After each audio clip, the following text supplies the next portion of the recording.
Hello there, and welcome to another Paro seminar. For this seminar, what I want to do is build on some of the things I talked about last month. Hopefully, you saw last month, it was recorded in a bar in LA. And in that talk, I was speaking about the notion of dasting. I started off with a story, and I used that story as a way to explore the idea of an inherent unknowing at the heart of the other and within ourselves. So that was last month. What I want to do is actually tell the same story again and then add another layer onto that story. So instead of the usual way of doing things where people use different stories and different analogies to make the same point, I want to use the same story but use it to make a different point, but a point that builds on all of the things that we were looking at in the last seminar. Over the course of the next 45 minutes or so, I want to look at what ideology is, how it's connected to the notion of idolatry. I want to explore how change occurs within us. And to do that, I want to contrast self-help with grace. So there's going to be a bit of theory, but also we're going to talk about what does it mean to change? What does it mean to be transformed? Or to use a different word, what does it mean to be saved, right? To have a fundamental transformation of the heart. So anyway, that's the plan. And I'll tell you the story again. Basically, it's a little parable about three people who die on the same day and they go to heaven to get interviewed by Jesus before they get in. There is this mystic, there's an evangelical pastor, and there's a fundamentalist. Well, while they're sitting there waiting, St. Paul comes out and he looks at the mystic and he says, okay, you go first. So the mystic gets up, goes into the interview room. St. Paul turns the little sign round, and the mystic's in there for about half an hour, 45 minutes. And he comes out with a smile on his face. And he says, oh, I knew I was wrong. I knew I was wrong. And then walks into heaven. Next up, it's the evangelical pastor. He goes into the interview room. The sign's turned round, meeting in progress. And he's in there for about an hour. And when the door finally opens, he comes out and he's sweating and he looks unhappy and he's like, how could I have been so wrong? And then he walks in. So finally, it's the fundamentalist's turn. He has this well-worn Bible, lots of highlights and underlining, and he goes into the room, the little sign's turned round, and he's in there for about 5 hours, and finally the door swings open and Jesus comes out and says, how could I have been so wrong, right? Now, when I told that story in the seminar last month, I told everybody about how that was one of the first little parables that I ever told as a public speaker. And when I told it in the very naive way, which is the very manifest way, that the story is one where we are supposed to identify with the mystic rather than the fundamentalist. The fundamentalist is a kind of comedic figure, and that is true. But that over the years, I've come to see the story in a different way, that the most radical figure in the story is the fundamentalist. And the fundamentalist, not through knowledge, in fact, that insight that Jesus was wrong was probably very disturbing for him if we put ourselves into the logic of the story. But that notion that the absolute God has unknowing within itself is something that has a fundamental insight into the nature of reality. And that's what I was looking at, as I say, last month. I made the distinction between what is called epistemological unknowing and ontological unknowing. So for the mystic and the evangelical, they both express epistemological unknowing. You take a philosopher like Merrill Westphal, this is something that he advocates. This is a type of humility in the face of infinity. There's things that we can know which are in the finite world, and then there's the infinite, the eternal, the absolute. And before that absolute, we do not know. This is also a very Pascalian position. And we contrast that with this much more disturbing, much more scandalous idea of ontological unknowing, which is the idea not simply that I don't know the absolute, but that there's an unknowing in the heart of the absolute itself. And that as we confront this dimension of unknowing that is in reality itself, something transformative occurs.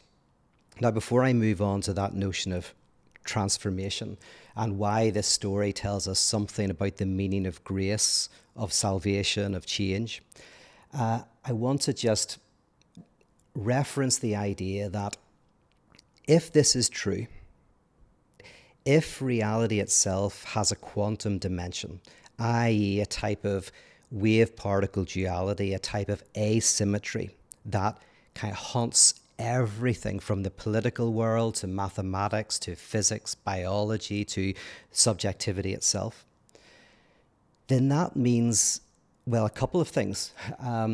One, it means that the universe is not deterministic. So this is a philosophical argument for a type of freedom, not the type of freedom in which one argues that we can make decisions without being moved by other influences, that somehow we are not within the web of cause and effect, but rather the idea that within the web of cause and effect that we find ourselves, there is some short circuit. There is something, but rather it's a no thing that stops everything from being in a closed loop, which stops everything from being connected to another effect, another effect, another effect.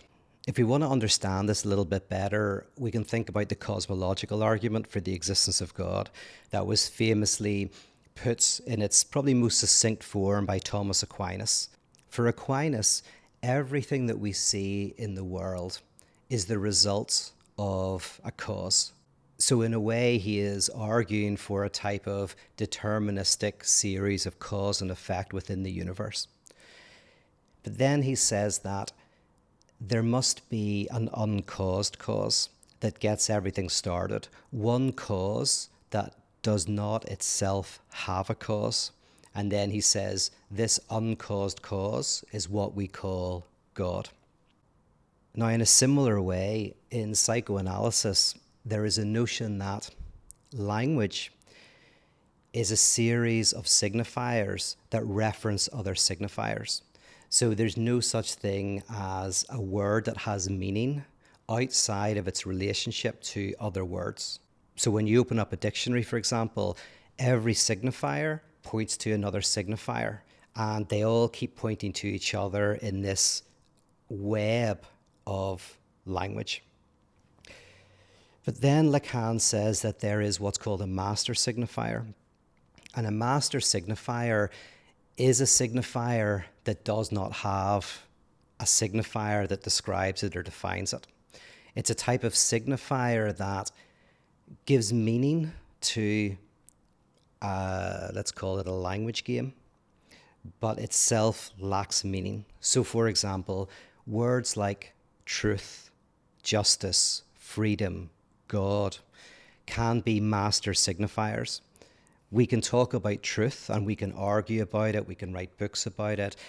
And then when we come to actually try to define what this word is that we are arguing about, we find ourselves always falling short. We cannot give it meaning. It is the word that everything else orbits around in terms of that discussion, but that word itself defies meaning. So it's a type of uncaused cause. And in a similar way, what this notion of ontological unknowing means is that in this web of cause and effect, where everything is affected by everything else ultimately, there is one exception to that. And it is a type of abyss or asymmetry at the heart of all reality, that short circuit that just prevents everything from closing in on itself and allows for the possibility of novelty. Now, that's not the subject explicitly of this talk. I would like to do a talk on freedom, actually. I think I've done one recently or last year, but we'll maybe return to that theme of freedom.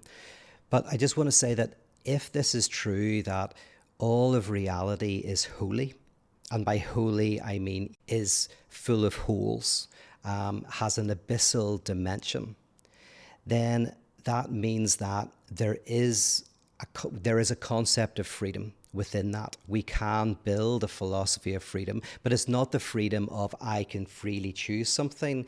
It's more the idea that something can occur within us that throws us off course, that throws us onto a new course, that we can be in a way kind of born again, put into a new set of circumstances. It's connected then with the unconscious, right? The most free dimension of us is a dimension in which we feel the least freedom, where we do something that means we lose our job. For example, we didn't mean to do that. We didn't want to do that. But this unconscious eruption within us threw us off our tracks and onto a new track.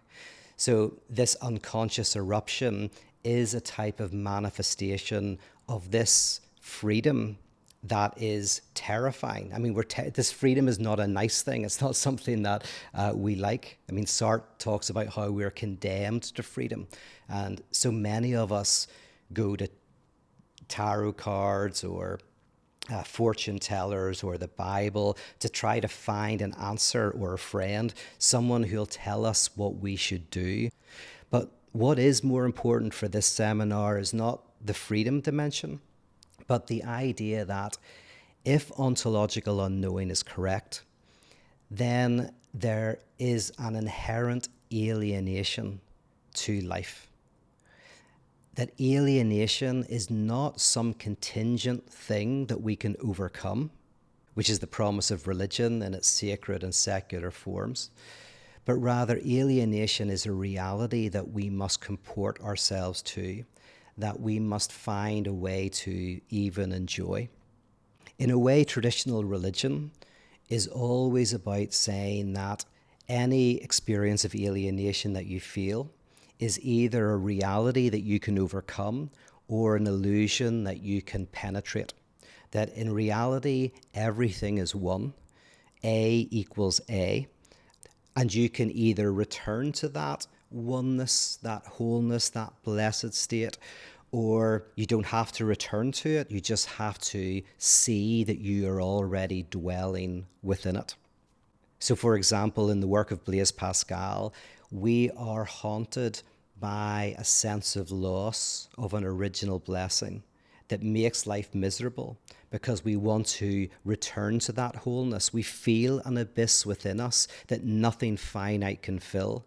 And so we are born with a longing for home. And home is an eternal fulfillment where desire is satisfied, where our drives find their end point and where we can be satisfied. But in contrast to this idea of loss, which is that we are marked by something we once had, what I'm talking about here with ontological unknowing is lack. And the difference between lack and loss is that lack is a type of abyss that did not have an original wholeness. So with lack, there is no way to fill that, to find some sort of eternal satisfaction. But that's not bad news, that's good news. So for Blaise Pascal, life is ultimately miserable because we cannot fill this abyss that once did not exist. But in someone like Lacan, this abyss being an essential part of us is not just the source of our misery, but also the source of our enjoyment. And the word that is used for this is jouissance. There is something painful about sacrifice and about dissatisfaction and about anxiety. And also there is something enjoyable about those things as well, something that gives us pleasure. So for example, in a relationship, if there's no chaos, if there's no struggle, if there's no sacrifice that's part of it, what people will do is they will introduce chaos in some potentially unhealthy way. That chaos, if it's not healthily in the relationship, has to be brought in because we have a desire for desire itself.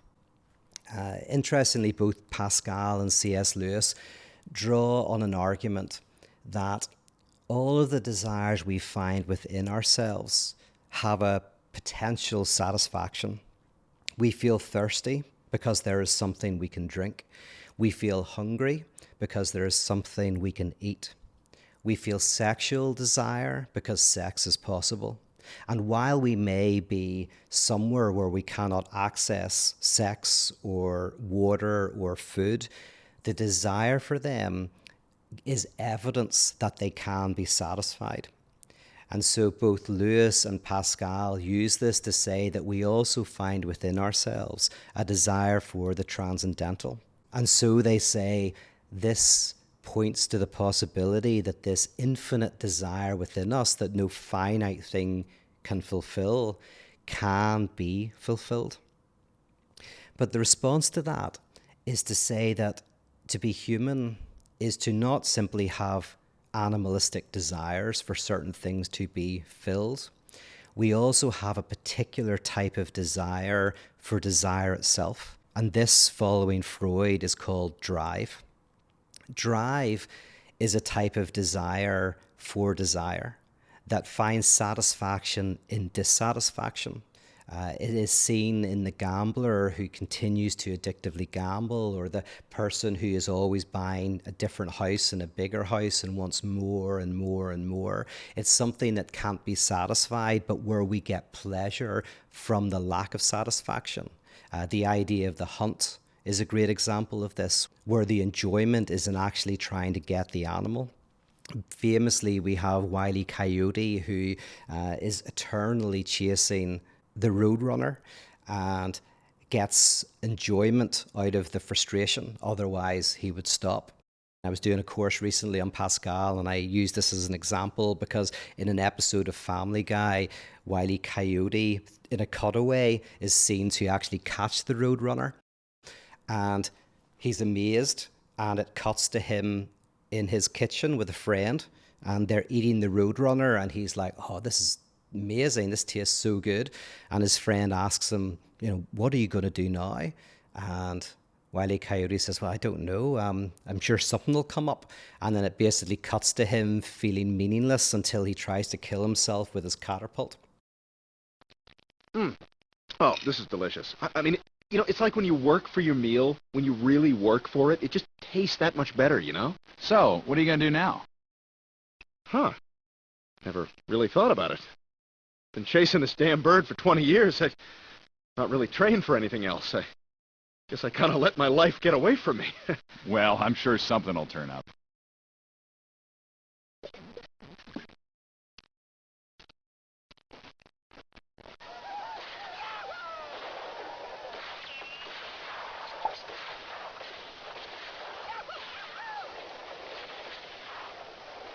Okay, that's a pastrami on rye, pasta salad, 2 Diet Cokes. No. It was 1 Coke and 1 Diet Coke. Oh, God, I'm sorry. Well, we've been waiting an hour. I know, I'm sorry. What the hell kind of place is it? I'm sorry! God damn it, I'm sorry! All right? I'm just having some f***ing identity issues right now, and I can't think straight, and I just get off my back, because you don't know what it's like! Wiley, you're fired.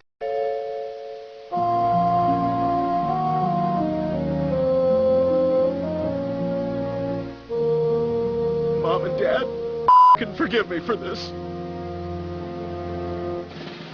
And interestingly, it actually ends with him finding religion, which is a very Pascalian end to that, because for Pascal, religion or faith can offer us the satisfaction that no finite thing can. And then, all of a sudden, it hit me. I knew who I wanted to be. And I untied myself from that catapult, and here I am. Well, that is such a relief. I know. So, if you have about 45 minutes, I'd like to talk to you about the Lord Jesus Christ. Oh, shit. So if alienation is part of the very nature of reality itself, and therefore alienation is part of what it means to be human, that we cannot overcome it, then what do? Do we just sit back and realize we're always going to be alienated? There's always going to be a certain dissatisfaction to life, a certain sacrifice, a certain impossibility. And by the way, that connects with Schopenhauer. I mean, Schopenhauer's name for that was the will to life. For Schopenhauer, when you reflect on what it is to be human, you encounter an eternal dissatisfaction, this movement that means that we are never satisfied. Now, Schopenhauer was actually pretty pessimistic about that. He felt that this was a source of some sort of misery. In a way, he was a type of secular Pascalian in that way. So if we take a type of Pascalian or Schopenhauerian view of this, we might despair of this contemporary life because it will just be full of dissatisfaction. However, there's a different way of going about this. The idea that yes, alienation is inherently part of what it means to be a subject, but there is a way to comport ourselves to alienation that is productive, that is transformative, not just for us, but for society as a whole. Now, before we look at exactly why that is, I now want to turn our attention to ideology. So what is ideology? Building on everything I've said here, ideology can be seen as that which covers over the holy dimension of reality and subjectivity. And again, I use the word holy in the sense of full of holes, but also with that connotation that maybe this is the holy dimension of reality, as in the sacred dimension of reality. And ideology is precisely that which covers over the lack. Now, how does ideology do that? It does it by turning lack into loss. This is basically ground zero of ideology. It says that your alienation is something that can be overcome if you have enough sex, if you purchase the right product, if you have the right religion, if you take the right drugs, you can find this wholeness and completeness. So that is ideology. It takes the inherent alienation of reality and it says, no, that is a contingent thing that you can overcome. Now, that wouldn't be an issue if it worked. If ideology gave us a plan for how to be happy and content and overcome our dissatisfactions, then that would be fantastic. The problem is ideology does the opposite. The closer you get to the thing that supposedly will fix everything, the more frantic you can become. That's why a lot of people self-sabotage at the very moment that they're going to get that promotion or get the relationship that will work or get the contract that will make a difference in their life. That very point when they're at the edge of getting what they want, something blows up. Because in a way, the enjoyment is in not having rather than having. Okay, so I want to give you a good example of how ideology works.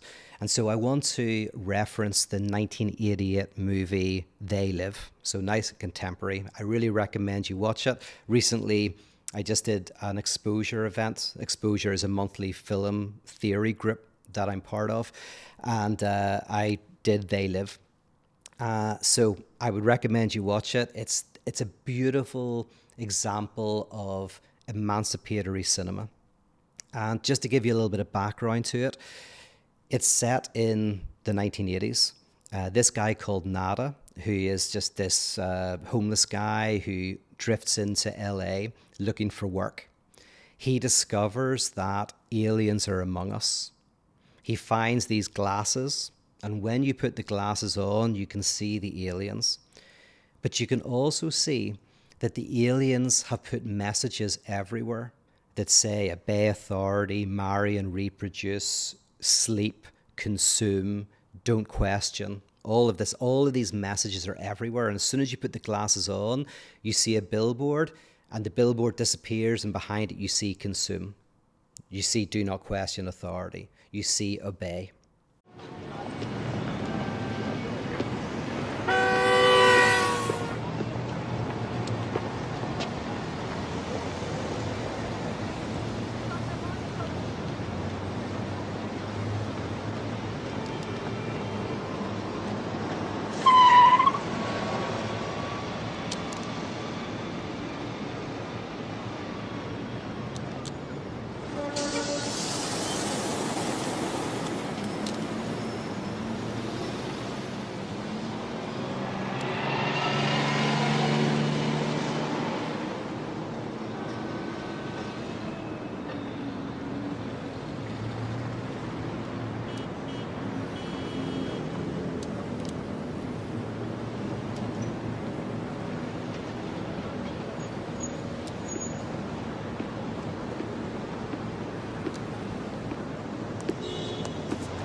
And when you have the glasses on for too long, it gives you this real kind of headache. Now, I want to use this to help describe what ideology is, and this will bring us to my critique of self-help and a way to understand the transformative power of grace. So in this movie, we can think of three interconnected dimensions. There is everyday reality that people are living, where they're just consuming and they're working in their jobs and they're feeling pretty alienated and they're just having their relationships and they're glued to the television. So that's everyday mundane reality. Then there is ideology, and ideology is all the billboards, the magazines, the movies, the TV shows, the educational system, everything that is giving a sense of how life could be. So whenever you look at all these adverts in the movie, it's things like, you know, holidays to the Caribbean, it's aspirational stuff, it's magazines that are telling you to enjoy your life, that you can consume products, buy televisions, buy cigarettes, buy alcohol, whatever it is. These are magazines and billboards and TV shows that are basically telling you how to overcome your alienation. And then there is what we can call surplus enjoyment. The surplus enjoyment is what you see when you put on the glasses. And now I'm following Slavoj Žižek here, who has written really brilliantly on the movie They Live. And he talks about this dimension as surplus enjoyment, because what he says is the glasses show you what you're really enjoying. It shows you what is keeping you hooked into mundane, everyday reality. Because what these aliens are doing is they're trying to make us all into passive sheep so that they can basically take over the planet, use it for its resources, and then kind of move on.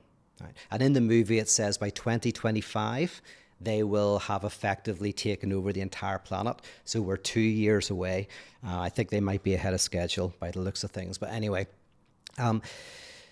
so you've got mundane reality, you've got ideology, and behind the ideology, you see the surplus enjoyment, what connects people to their mundane reality and stops them from questioning authority, stops them from becoming revolutionary subjects.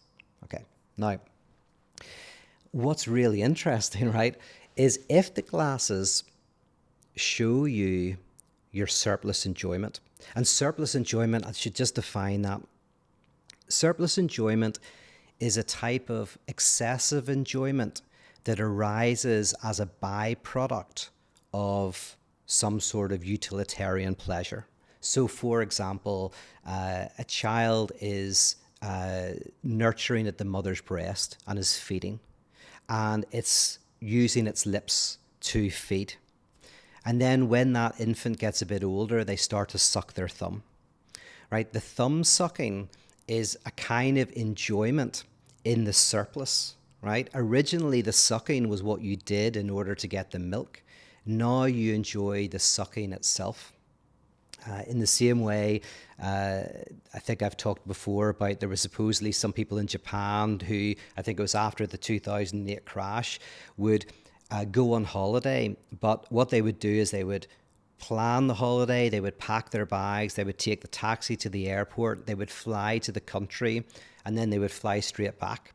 Because what they were doing is they were taking the enjoyment directly from the surplus, right? So we think that the enjoyment is the holiday, but actually it's the booking of the holiday, the packing, the getting everybody into the taxi, going to the airport and going there. And so by directly enjoying the surplus, you kind of miss the thing that you should be enjoying. This, in a way, is perversion, where in the perverse subject, and there's an extent to which we're all perverse in a way, we begin to enjoy the surplus. So, for example, you do certain rituals in order to have sex. You know, you go on a date, you buy a nice meal, you dress up, you have conversation. All of this is the type of thing that you have to do, the fantasy that you have to create in order to eventually go home and have sex. But sometimes we can actually end up enjoying all the bit up to the sex a lot more, right? So we kind of start to directly enjoy the excess, the thing that we were originally just trying, was just utilitarian, becomes the source of enjoyment itself. So that's one way of approaching what surplus enjoyment is.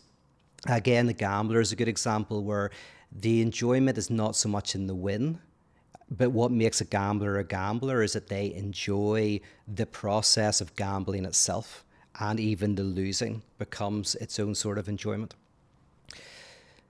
So in this movie, freedom comes from putting on the glasses. And there's this incredible scene in the movie that lasts about 6 minutes where Nada is trying to get his friend Frank to put on the glasses and see through the ideology, see the surplus enjoyment that keeps us enslaved to the system. And Frank refuses to do this. And the way Zizek reads this, which I think is very, very good, is this shows how we do not want to be free. In a way, it's a cinematic representation of Frank, who kind of somewhere deep down thinks that he doesn't want to see, that maybe this guy Nada is seeing something and he doesn't want to be freed. He doesn't want to be emancipated. He wants to stay within the matrix. That freedom is not something wonderful like you see on Instagram or whatever, but the wonderful thing about freedom or emancipation is, no, it's horrific. We want to fight against it. And we get a feeling of this whenever we maybe don't look at our bank account because we know what's in it. Well, we don't know what's in it, but we kind of have a suspicion. And as long as we don't look, we can kind of keep ourselves in a certain ignorance. Or we don't phone the doctor's surgery after we've been there because we have a fairly good idea something's wrong, and as long as we don't call, we can maintain a certain kind of ignorance.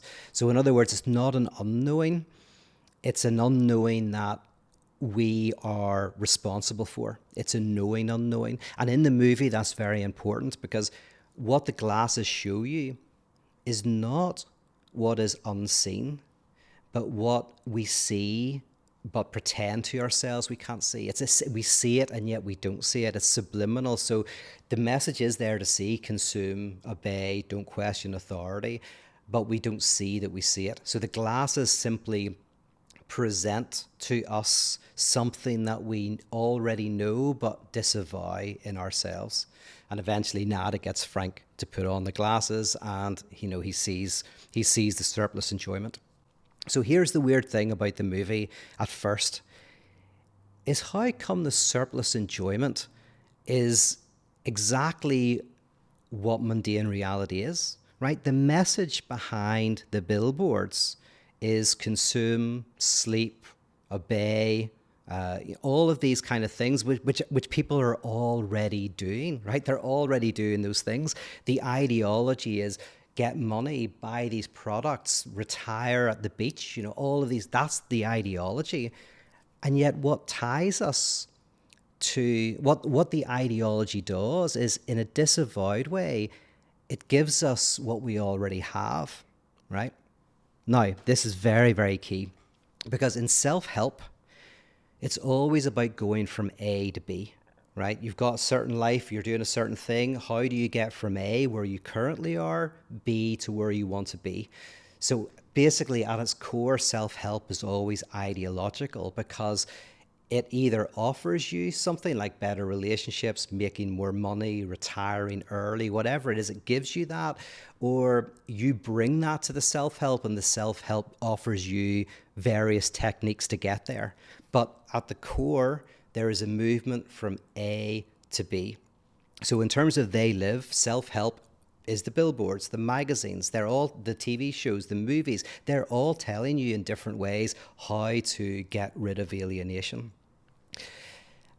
And yet, weirdly, that's not what we want, right? And that's why just telling people how to get from A to B rarely works.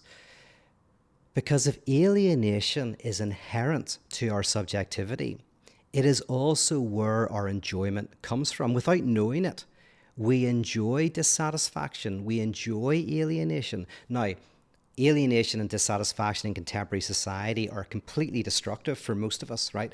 So this is not a good enjoyment, but it's like there's something to dissatisfaction that we require as human beings. So when you look at something like a prosperity church and someone says, it doesn't work. Why do people go to prosperity churches? And what I'll do is I'll educate them. I'll show you exactly why it doesn't work. I'll show you exactly why going to prosperity church doesn't statistically make you more money than not going, right? So basically it doesn't deliver on its promises. They don't realize that that's exactly why it works. It works because it doesn't deliver on its promises, just like gambling doesn't deliver on its promises. It gets you addicted to the surplus enjoyment of having a fantasy of what will overcome your alienation and not giving you it so that you can maintain a certain struggle in your life. So you have a fantasy of what will work, but you never, because if you did get it, you'd realize that being rich doesn't overcome your alienation, right? So that would be devastating. It allows you to have the fantasy while keeping you stuck in the place you're at. This is why, in the arguments that you see between people who say, for example, capitalism works, right, as a system, and it works because over time it creates more technologies that are beneficial to people. Everybody's wealth gradually gets more and more, right? And then in contrast, there are people who say capitalism doesn't work. It generates repeated cycles of repressions and depressions and, alienation, etc., within society. Rather than the psychoanalytic idea that capitalism works precisely because it doesn't. And it doesn't work in a particular way, I would say in an unhealthy way, but it doesn't work in a particular way. And in the same way with relationships, it's not like relationships work or relationships don't work. A good relationship works in a way that doesn't work. But it doesn't work in a good way. A bad relationship doesn't work in a bad way. So two people who are abusive or one person who's abusive to another and they stay within this cycle, the not working keeps them intertwined. But the answer is to find something that doesn't work in a good way, right? So coming back to They Live, you see the surplus enjoyment, which is very strangely the very thing that we're doing and we're enacting. And what that means is it means that if, for example, you're in a relationship and you're always fighting with the person, right? You're always fighting with them, but you're imagining a much better relationship, right? You're imagining this really good relationship without conflict, right? That fantasy, that ideology of this really good relationship without conflict covers over the fact that you're enjoying the arguments. There's something in you that gets something out of the dysfunction, but it's disavowed. You don't see how you're getting your enjoyment from the dysfunction.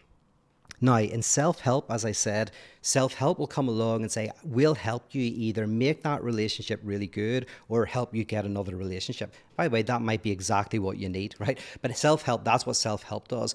From A to B. What does grace do? Grace doesn't get you from A to B. Grace says A does not equal A, right?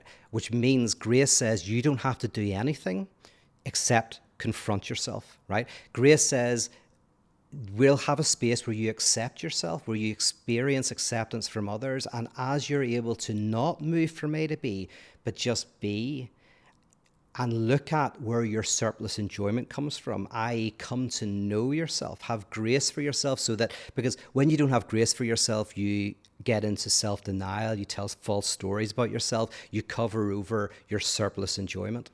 But when you're in a community of grace, you can confront your surplus enjoyment, confront yourself, and in realizing that you are alienated from yourself, that's what A does not equal A means, right? You are not who you say you are. There is a certain form of antagonism within you that prevents you from being this whole and complete individual, which is what ideology promises. You confront your surplus enjoyment, And the very confrontation with that surplus enjoyment is what makes you a revolutionary subject, a subject that can make changes, right? So the not having to do anything except confront, put on the glasses and see your surplus enjoyment is what is transformative. Okay, so why is it that simply confronting your surplus enjoyment is transformative? I'm going to use an example I've used in a previous seminar a few months ago, so forgive me. It's an example from Alenka Sapancic and her book, What is Sex? I think she uses it in another book as well, but it's in that book. And it's a little story about this man, this horrible guy who's aggressive and lazy and comes home from work, sits down on his chair, turns on the TV and shouts to his wife, "Here, get me a drink before it starts." And the adverts are on the TV said he's got the remote control, turns it to a certain channel. Well, she brings him a beer, he drinks it, the adverts are still on, and he says, "Get me another drink before it starts." And she gets him another drink. The adverts are still playing. He drinks the beer. He says, "Listen, get me another beer before it starts." And at that point, she cracks up and says, "Get your own beer. You think I'm just here to serve you?" And he looks at her in the eyes and he says, "Oh, there you go. It started." Right? So the whole point of the story is you, the listener, think that he's waiting for something to start on the TV set. But what he's saying is, get me a beer before you start arguing, right? Before we start fighting. Now, the interesting thing about the story for Sapancic is that the guy experiences himself as a passive recipient of the argument, right? He's going, it's going to start, you're going to kick off. He's passively there. But of course, the whole thing is we, the viewer, see that he's not a passive recipient of the argument. He is an active contributor to it. He's the one who gets it started, right? By his actions. And Sapancic says that in a way, for a neurotic, psychoanalysis is designed to take you, imagine you're that guy, to confront the enjoyment you get out of some dysfunctional situation. So for example, if you constantly think that there is an intruder outside your house, right? If you think that once or twice whenever you hear a noise, that's totally fine. It's non-pathological. But if every time it's dark and you hear the slightest little creak, you think someone's hiding in the cupboard or outside your room or outside the window, the psychoanalytic method will gradually go, what are you getting out of that belief? What is that covering over? What is the enjoyment in that? Now, you don't know you're enjoying it. You don't, in fact, it feels exactly the opposite. But there's something that you're getting out of it.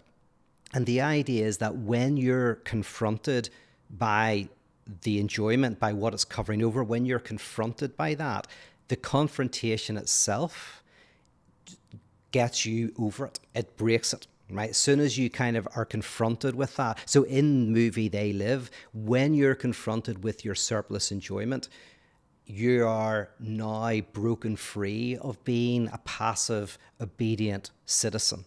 You can now be a revolutionary subject.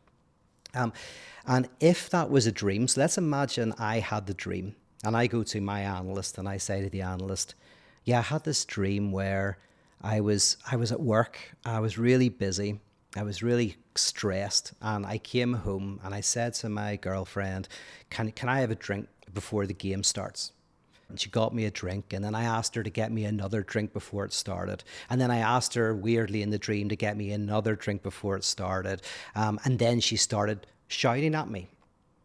Now at this point, the analyst's intervention would be, oh, and so it started. Right?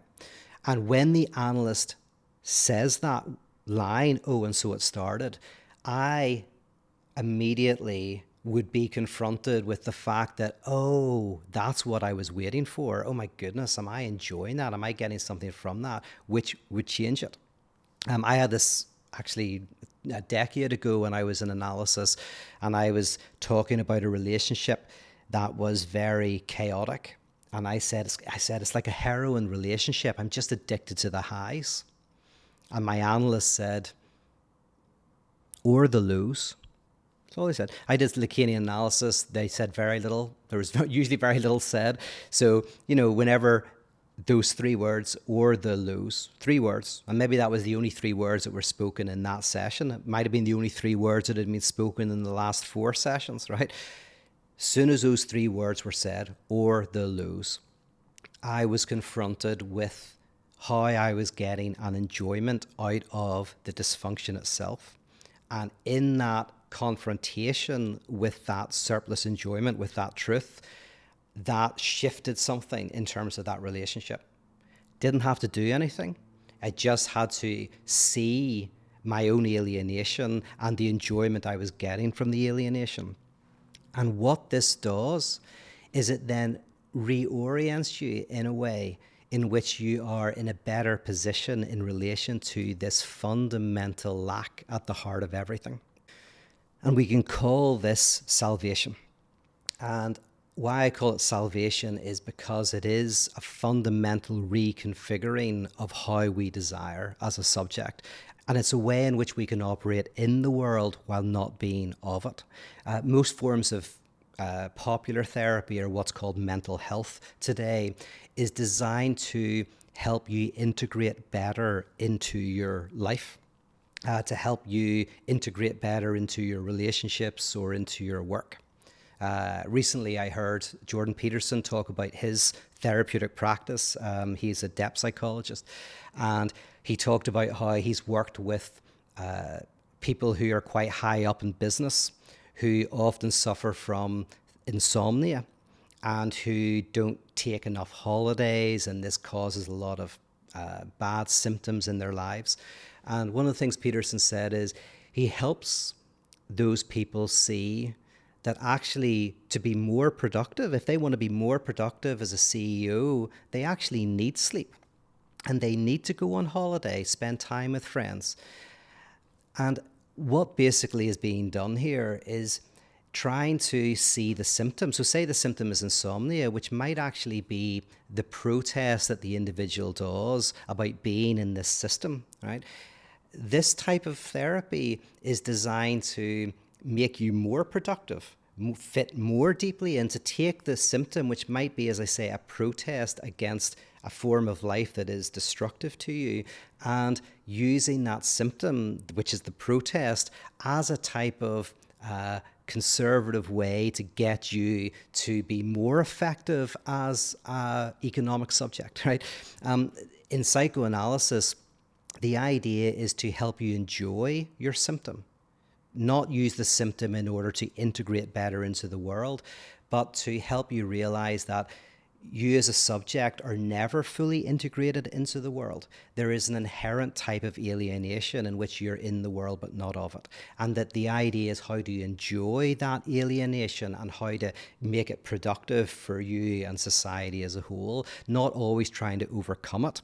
So with ideology, it's always promising you can overcome it. The reason why so many people self-sabotage and don't grab the ideological object is because unconsciously they're actually enjoying their alienation.